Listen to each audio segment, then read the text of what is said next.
UCB Televisión, con el auspicio de Más Vida. Para ti, una ISAPRE de médicos, la de menor alza de precios en los últimos 7 años. 3M, División Hospitalaria. Indura Médica. Completa gama de productos sin lactosa de Surlat. Presenta Más Calidad de Vida.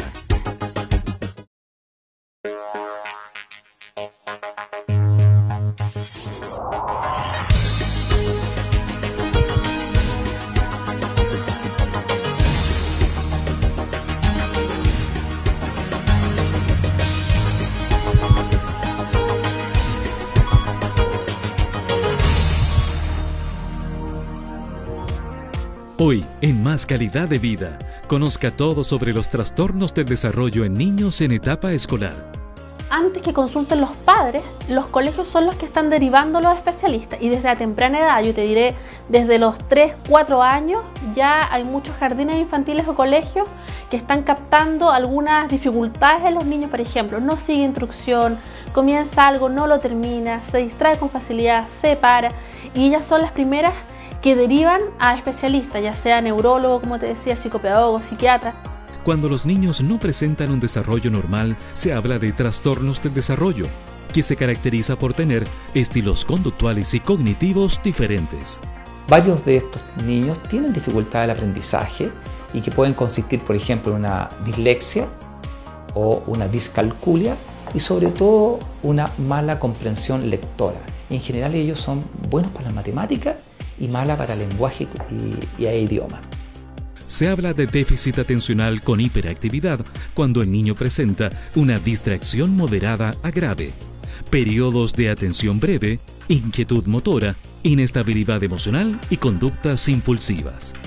Los niños con síndrome de déficit atencional, los tratamientos más utilizados, hay que considerar 3 puntos. Hay uno, que el manejo ambiental, es decir, reglas claras, cancha rayadita, hábitos, bien todo acotado, tanto en el colegio como en la casa. Es el primer punto. El segundo punto en su tratamiento está el apoyo de algún profesional. Y el tercer punto en el tratamiento del déficit atencional son los medicamentos. La familia cumple el rol más importante en la detección de estos trastornos, siendo esto esencial para iniciar un tratamiento que le permita al niño un adecuado desarrollo. Conozca más sobre este interesante tema hoy en Más Calidad de Vida. Bienvenidos a un nuevo programa de Más Calidad de Vida por las pantallas de UCB Televisión. Quería decirles primero que estoy reemplazando al doctor Carlos Ferrada, que está en un congreso. Como ustedes saben, los médicos siempre se están capacitando y aprendiendo.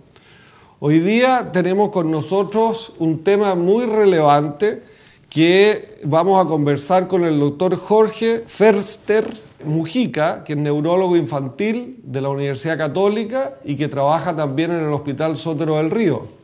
El doctor Förster siempre se ha formado en el pre y posgrado en la Universidad Católica y el tema que nos reúne hoy día es dificultad escolar en los niños. Doctor Förster, bienvenido, muchas gracias por acompañarnos hoy día y hablar de este tema. Y como dijimos, lo primero es lo primero. Este tema es muy común, son pocos. Uno piensa que la gente en los colegios, 1/3, la mitad de los niños tienen trastorno escolar o exageración de los padres. Entonces, lo que se espera, en cifras más bien internacionales, tenemos también cifras nacionales, que alrededor del 20% de la población infantil normal, niños de inteligencia normal, que son vistos por su familia como niños normales, ¿ya?, tengan alguna dificultad para adecuarse a las exigencias del sistema escolar. Mira, 1 de cada 5 entonces. 1 de cada 5 y probablemente con claro predominio masculino. Probablemente van a ser de estos 5, 3 a 4 niños y una niñita. ¿Y por qué los hombres tenemos este tema? Porque no nos hicieron primero, las mujeres la sacaron de una costilla. Porque probablemente los hombres a lo largo de toda nuestra vida tienen un patrón de maduración distinto. Por ejemplo, ya en el periodo de recién nacido inmediato, si uno evalúa madurez biológica por edad ósea radiológica, la niñita tiene una edad ósea radiológica más avanzada que el niño. El desarrollo puberal en la niñita ocurre 2 años antes, al menos, que en el hombre, ¿ya? Y eso parece que nos acompaña parte de la vida. O sea, es lo que dice la gente común, que las mujeres maduran antes. Exacto. Y incluso, por ejemplo, los últimos cambios de maduración cerebral de nuestros lóbulos frontales, que tienen que ver con cómo organizamos nuestra conducta hacia una meta. Lóbulos que nos permiten también seguir perseverando ante el fracaso, tolerar el fracaso, tolerar la frustración.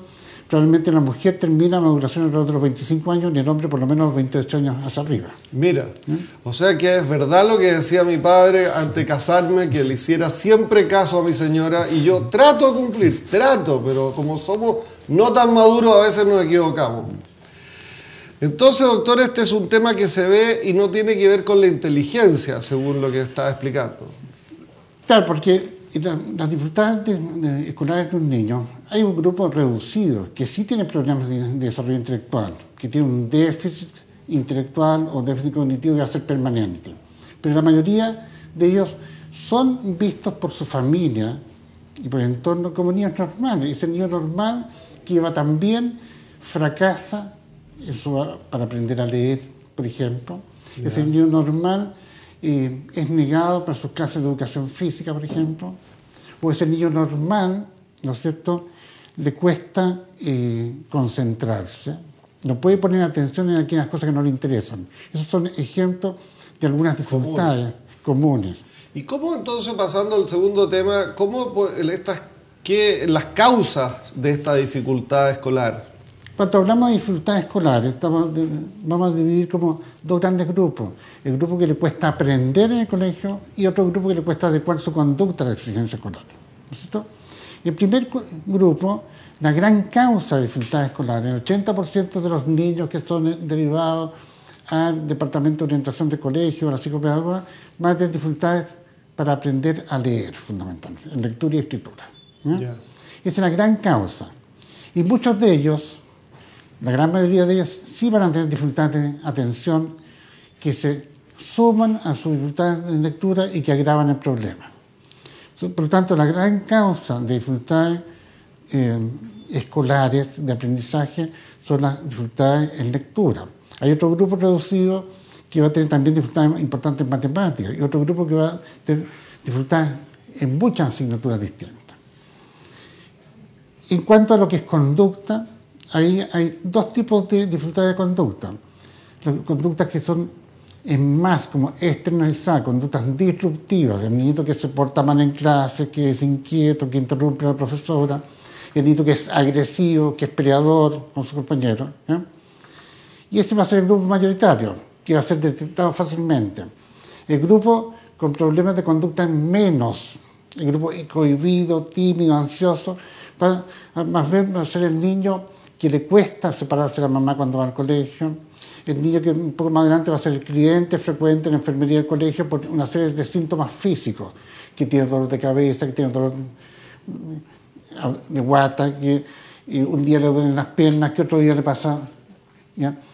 Y ese va a ser el grupo que lo va a pasar mal en el colegio, que va a ser subdiagnosticado, porque mientras no haga síntomas muy evidentes, ¿ya? Y que va a consulta frecuente también al pediatra por variadas quejas y que el pediatra no le va a encontrar nada.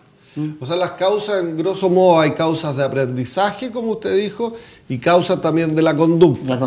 Y la integración o la cosa social. Y dentro de lo que es conducta, la gran tarea del desarrollo de un niño escolar, primero, es separarse de su familia, entender que el grupo de iguales ya no son los hermanos, los primos, los parentela, que los adultos significativos dejan de ser su papá y su mamá, o los abuelos, los tíos, ¿ya? Y son adultos del sistema escolar, ¿ya? Y que el niño tiene que ser capaz de integrarse al grupo de pares. Y para integrarse al grupo de pares, tiene que aprender desde negociar dificultades, usar probablemente el lenguaje para negociar muchas dificultades, ¿no? Tiene que aprender a tolerar que el grupo le va a poner reglas. La característica del juego del niño escolar es que es un juego absolutamente de reglas, el que no respeta las reglas es excluido. Y tiene también que tener, sobre todo a nivel masculino, los niños hombres, como dicen las mamás, ¿no es cierto?, tienen que tener una serie de destrezas motoras que son claves para la integración del grupo de iguales. Pues la integración del grupo de iguales En el grupo masculino se hace por destrezas motoras. El niño, y alrededor del 10% de la población masculina va a tener dificultad importante en coordinación motora. Y ese grupo va a tener dificultad importante muchas veces en su integración al grupo y va a usar otras estrategias que van a ser vistas más bien como femeninas. Por ejemplo, el niñito que no se siente seguro de usar su fuerza física para imponer sus decisiones va a usar el lenguaje para negociar dificultades. Y es una estrategia más bien femenina de esa edad. Entonces aquí el tercer tema que teníamos anotado tocar es el trastorno del desarrollo. Se dice que estos niños tienen un trastorno del desarrollo. Pero nosotros hablamos de trastorno del desarrollo por poner este apellido que se está poniendo a niños que son normales, pero que se desvían específicamente en algunos aspectos de su desarrollo, ¿ya? Incluso en algún momento en el campo infantil se hablaba de patologías, enfermedades, ¿ya? De baja severidad, nadie se muere por tener, ¿ya? Pero de alta prevalencia, son muy frecuentes, ¿ya? De modo que nosotros dentro del trastorno del desarrollo hablamos de trastorno generalizado del desarrollo, que es un trastorno que impacta globalmente la conducta del niño, por ejemplo, un niño autista. El niño autista se excluye de esto. Y hablamos de trastornos específicos del desarrollo. Y dentro del trastorno específico del desarrollo hay algunos particularmente que tienen que ver con aprendizaje. Por ejemplo, el niño normal que le cuesta aprender a leer, dislexia. El niño o la niñita que tiene dificultades severas en cálculo matemático, discalculia. O el niño normal que entiende perfectamente bien, pero que su desarrollo del lenguaje expresivo, por ejemplo, ha sido muy lento, ¿ya? Tenemos también niños normales que tienen trastornos de la coordinación motora, lo que se llama dispraxia del desarrollo. Tenemos el niño normal, que puede ser brillante en muchos otros aspectos, pero que la calidad de su letra es horrible, o dibuja muy mal, niño disgráfico, ¿ya? Y el gran diagnóstico del trastorno de desarrollo es el déficit atencional, porque el déficit atencional engloba muchos de estos otros trastornos que hemos dicho previamente. ¿Y cuál es la dificultad de todos estos trastornos? Por tanto, el diagnóstico del trastorno de desarrollo es como el paraguas en que metemos todos estos otros, por el saco, ¿ya? ¿Cuál es la dificultad de todos estos trastornos que he mencionado previamente? Que se asocian a alta comorbilidad. Y el concepto en medicina de comorbilidad es que hay una condición que estadísticamente es más frecuente en este grupo. Por ejemplo, como son los tics. El niñito que tiene tics, cosa que predomina en el grupo masculino también, tiene más probabilidad de dificultad de atención que el niño que no tiene tics. Trastorno de conducta o trastorno de comportamiento son mucho más frecuentes. O trastornos de la esfera como psiquiátrica, los trastornos de ansiedad o los trastornos depresivos son mucho más frecuentes en este grupo, porque es un grupo que lo pasa mal también. ¿Y un niño de este tipo puede tener varios de estas cosas o en general tiene una? En general es raro. Por eso, cuando hablemos de elementos de predictores, es raro que un niño se desvíe en un campo específico, ¿cierto?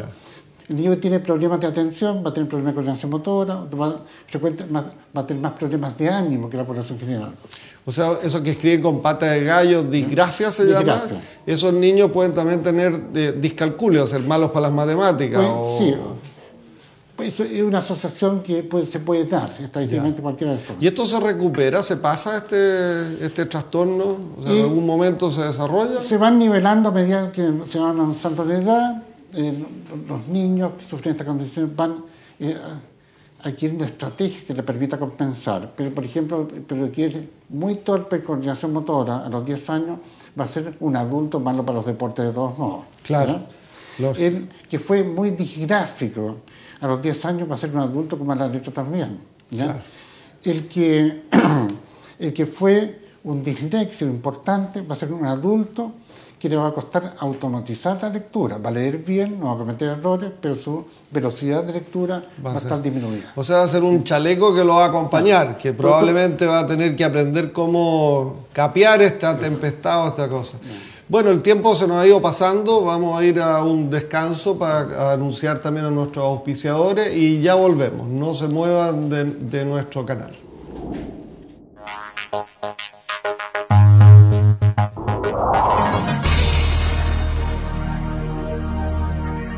Más Vida, para ti una ISAPRE de médicos, la de menor alza de precios en los últimos 7 años.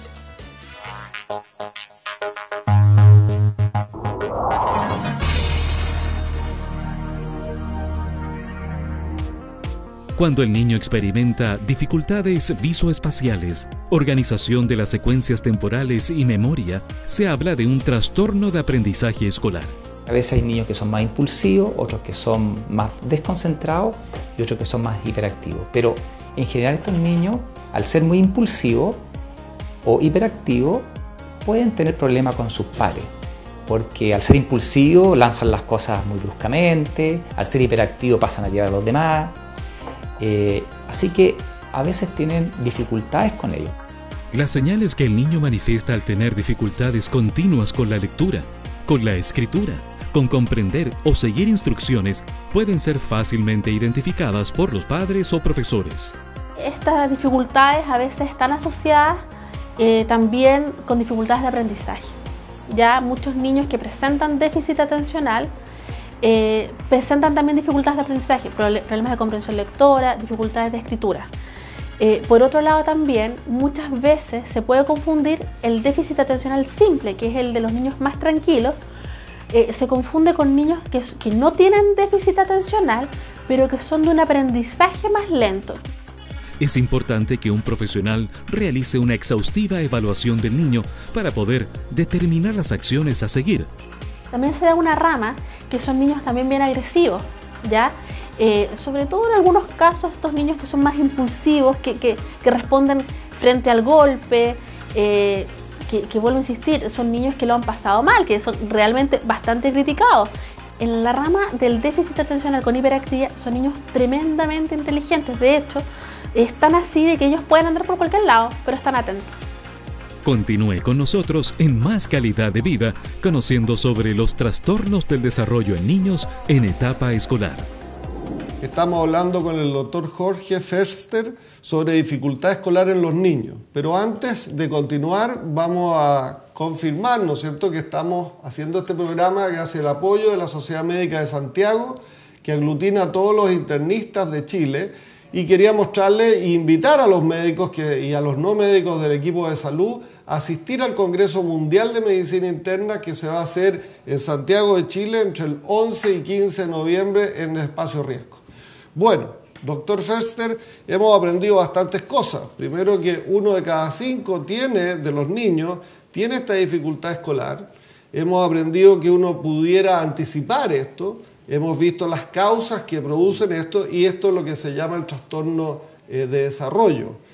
Yo quería seguir el tema y lo más importante, me imagino, para los oyentes de nuestro programa es cómo hacer el diagnóstico. ¿Este es un diagnóstico que hacen los padres, hacen los profesores o todo en conjunto? En general hay situaciones que van a ser esperables. Por ejemplo, elementos predictores tempranos, el niño que es normal, que se desvía en su desarrollo del lenguaje, el niño que a nivel ya del jardín infantil encuentra que es muy poco coordinado en sus movimientos, o el niño que le cuesta concentrarse, la mamá se da cuenta que este niño, a diferencia de su hermano, no persevera en los juegos, ¿ya? ¿De qué edad estamos hablando? Estamos hablando ya de 4 años. Alrededor de los 3 años. Y si este niño está en algún sistema de educación preescolar, ya las educadoras se van a empezar a quejar. Y pues estamos hablando de niños, porque a esa edad típicamente lo que se va a expresar como riesgo es la conducta hiperactiva, esta conducta inquieta, ¿ya? Que va a predominar lejos en el grupo masculino. ¿Ya? De modo que los grandes predictores son estos: desarrollo del lenguaje, desarrollo de la coordinación motora y la conducta que produce o no dificultad de atención. O sea, ¿este no es tanto un diagnóstico médico o también el pediatra? El pediatra va a poder detectarlo. Y por otra parte, la educadora de párvulos también lo va a poder detectar. Y va a ser el típico niño que va a fracasar en el examen de admisión de muchos colegios, a nivel de prequinto. O sea, las abuelas también se dan cuenta, claro, porque tienen también, esa pesquisa. Y entonces, bueno, ¿cómo se hace el diagnóstico de esto? ¿Ya? El diagnóstico, lamentablemente, es clínico. ¿Y diagnóstico clínico qué significa? Que no hay ningún marcador biológico, no hay un examen de sangre que le pueda pedir, o el electroencefalograma, una máquina, un escáner, una resonancia, una imagen del cerebro, que lo dé el diagnóstico. Y cuando el diagnóstico es clínico, hay algún tipo de subjetividad que depende de la experticia del La experiencia. La experiencia y del que le está. interesa el tema. Claro. Entonces, por lo tanto, si uno tiene alguna experiencia, probablemente va a poder evaluar fácilmente aspectos de atención en un niño de 5 años. Pero si uno no tiene experiencia, no va a poder evaluar muy bien. ¿Cómo o qué tipo de tratamiento existe para la dificultad escolar en niños? El tratamiento parte de un diagnóstico que llamamos funcional. Uno describe cuáles son las fortalezas y las debilidades de este niño, ¿no? Y este diagnóstico funcional, el rol del psicólogo muchas veces y del psicopedagogo es clave para orientar a qué modalidad de tratamiento usar. Porque el tratamiento, hablamos de un tratamiento que se llama multimodal, complementando intervenciones. Cuando hay dificultades de atención, un porcentaje alto de los niños con dificultades escolares van a tener este diagnóstico intervencional, el rol del tratamiento farmacológico es clave. Ya. ¿Y por qué el tratamiento farmacológico es muy importante? Porque esta es una condición biológica, no depende de la buena voluntad del niño o del profesor que se concentre. Ya. Pero el tratamiento farmacológico aislado no sirve si no es complementado con otro tipo de intervenciones, que va desde adecuar exigencias del sistema escolar a las necesidades del niño. ¿Ya? Hay que establecer en muchos casos algunas adecuaciones curriculares y evaluar a través de qué otros mecanismos alternativos el niño puede superar o aprender a superar sus dificultades. Lógico. A ver, entonces, si yo entiendo el tema de esta falla del aprendizaje y conducta que tú habías dicho, el aprendizaje, por así decir, tiene menos tabletas, menos pastillitas. Claro, lo que pasa la es que conducta es más exacto, manejable. O sea, todo lo que son tratamientos farmacológicos son muy exitosos en términos de conducta, menos exitosos en términos de aprendizaje. Claro. ¿Ya? Pero en algún momento, cuando se planteó el tratamiento farmacológico, metilfenidato, un medicamento psicoestimulante, ¿ya? Lleva 58 años de uso, no es muy novedoso. ¿Ya? Ya. Pero probablemente llevamos recién algunos 20 o 25 años de usar estos medicamentos psicoestimulantes en el grupo que no era hiperactivo, o sea, porque hay un déficit atencional en que predomina la dificultad de atención, no hay conducta hiperactiva. Claro. ¿Ya? O sea, en esos dos casos Ya. se puede usar O sea, la tableta. Se puede, pero obviamente que el déficit atencional con predominio de inatención, que no hay hiperactividad, ¿ya? Se asocia más estadísticamente a algunas dificultades específicas de aprendizaje, de modo que el medicamento solo no basta, hay que complementarlo con otras intervenciones. Y el medicamento es usado en todas partes del mundo. Y la segunda pregunta es, ¿qué pasa con esos niños? Porque siempre las mamás dicen, yo no quiero que mi hijo se acostumbre a este remedio porque después en la universidad le va a costar, le va a echar a perder. La campaña del terror con respecto al déficit atencional con hiperactividad es que el grupo no tratado duplica al menos sus riesgos de adicciones en la adolescencia o la adultez que el grupo tratado. ¿Ya? O sea, no es que tú tomes esta pastillita y te transformes en adicto. Reduce claramente el riesgo de adicciones. Ya. ¿Cuáles son las adicciones más frecuentes en el grupo no tratado? A psicoestimulantes, por ejemplo, nicotina. La experiencia norteamericana que el grupo, a los 18 años, el grupo de déficit atencional no tratado, fuma 3 veces más que lo esperaba esa población. Lógico. Y la nicotina, ¿por qué? Porque es un psicoestimulante, y la nicotina usa mecanismos muy similares sobre atención que lo que usa el metilfenidato y el Ritalin. Lógico. Claro. O sea, y este es el remedio que se usa en todas partes del mundo. No es que en otras partes del mundo necesite uno mejor o distinto. Y por otra parte, la otra adicción importante es cocaína. Por ejemplo, el tratar el déficit atencional del adulto joven es una campaña contra la cocaína. Por ejemplo, la experiencia norteamericana es que alrededor del 0,5% de los adultos jóvenes norteamericanos estarían permanentemente tomando metilfenidato, Ritalin u otro, ¿no es cierto? El enfoque es para la adicción a cocaína, que en términos de gasto para el país es altísimo. Y la gente que tiene problemas de aprendizaje, entonces esta cosa de enseñarle normas o horarios, ¿es algo bueno? ¿O hoy día mejor, mijito, haga lo que usted quiera, lo que pueda? O sea, estructurar el ambiente de esta persona son las normas. Las normas siempre dan seguridad, nunca quitan libertad, ni creatividad, ni autonomía. Ya, eso es bien importante. Las normas son claves. El adolescente que va por mal camino, ¿qué es lo que se queja? ¿Por qué mi papá y mi mamá nunca me dijeron nada? Y al revés de lo que el susto de los padres. Por lo tanto, las normas son claves. Ahora, los elementos de pronóstico positivo de cualquiera de estos trastornos de desarrollo tiene que ver con características del sistema familiar. ¿Ya? Una familia que toma conciencia que el niño tiene dificultades, que lo apoya permanentemente, que lo estructura, que lo organiza, que le da todas las atenciones que necesita, ¿ya? Porque para que una familia asuma que durante una época importante de la vida del niño va a estar usando un medicamento, ¿ya? Esa familia está dispuesta a usar muchas otras intervenciones para ayudar a este niño. Porque el elemento predictor básico es características de la familia, ¿ya? Y dentro de características de la familia, las normas, las reglas son claves. Claro.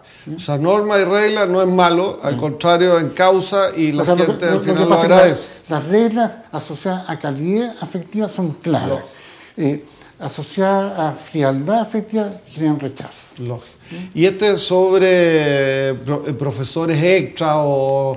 Son todas las ayudas que se le pueden dar. O sea, lo que pasa, a ver, todos tenemos estilos de aprendizaje distintos.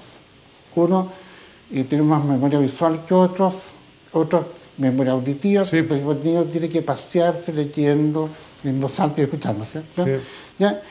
Todos estos profesionales que están trabajando en hábitos de estudio y en técnicas de estudio están dándole recursos al niño o a la niñita para que use mejor su inteligencia para aprender. Claro, por eso lo que dijo usted es muy importante, porque hay gente que escuchando, listo, le queda grabado, otro que si no lo ven o otros que no hacen un resumen, tampoco lo pueden aprender. O sea, cada uno tiene su fortaleza, unos son muy buenos para las caras, otros para los nombres. O sea, uno se tiene que casar con alguien que lo potencie del otro lado, porque si uno es malo para la cara y los otros también, ninguno de los dos va a ayudarse. Bueno, el tiempo se nos pasó volando, como siempre. Es muy interesante. Muchas gracias, Jorge, por acompañarnos. Quería hacerte llegar un presente de uno de nuestros auspiciadores o colaboradores. No sé si tú lo habías conocido esto. Bueno, muy agradecido. Me parece estupendo. Sin lactosa. Gracias, sin lactosa, gracias.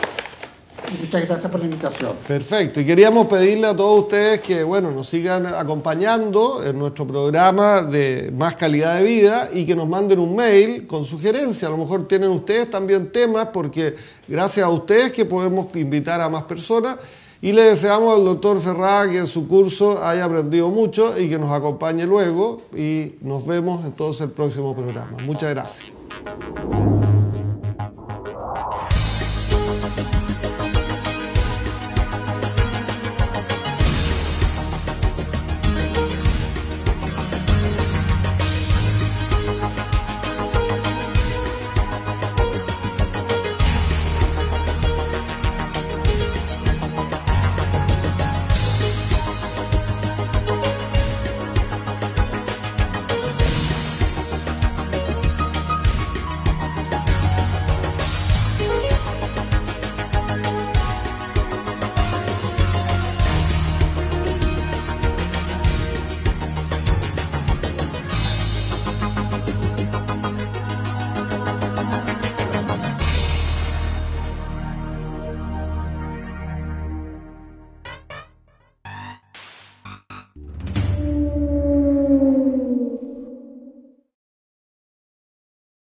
UCB Televisión, con el auspicio de Más Vida, para ti una ISAPRE de médicos, la de menor alza de precios en los últimos 7 años.